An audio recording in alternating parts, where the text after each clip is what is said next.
আপনি কি লক্ষ্য করেছেন আপনার চারপাশের মানুষগুলো ধীরে ধীরে জীবন্ত লাশে পরিণত হচ্ছে? কোনো যুদ্ধ ছাড়াই পৃথিবী এক ধ্বংসলীলার দিকে এগোচ্ছে।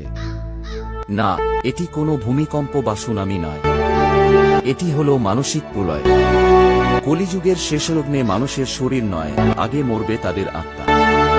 আপনি কি জানেন, শ্রীকৃষ্ণ গীতায় আজ থেকে ৫,০০০ বছর আগেই বলে গিয়েছিলেন কিভাবে আপনার নিজের মনই আপনার সবথেকে বড় খুনি হয়ে দাঁড়াবে।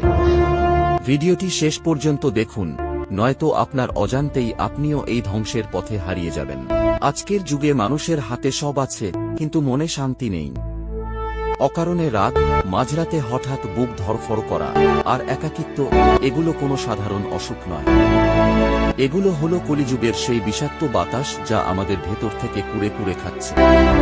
পরিবারের সাথে বসেও আমরা আজ একা। কেন?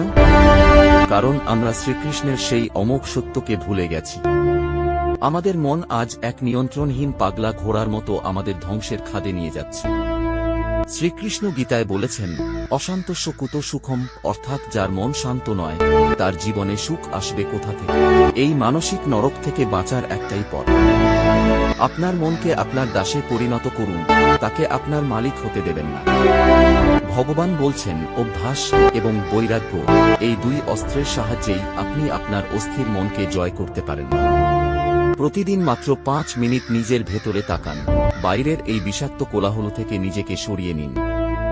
মনে রাখবেন, বাইরের পৃথিবী জেতার আগে নিজের ভেতরের যুদ্ধটা জেতা খুব জরুরি। আপনি কি তৈরি নিজের মনকে জয় করতে? যদি আজকের এই বার্তা আপনার হৃদয়ে স্পর্শ করে থাকে, তবে কমেন্টে লিখুন রাধে রাধে, এবং এই ভিডিওটি আপনার সেই প্রিয় মানুষটির সাথে শেয়ার করুন যাকে আপনি সুস্থ দেখতে চান। এমনই আরও আধ্যাত্মিক সত্য জানতে বাল রূপ স্টুডিও চ্যানেলটিকে সাবস্ক্রাইব করুন।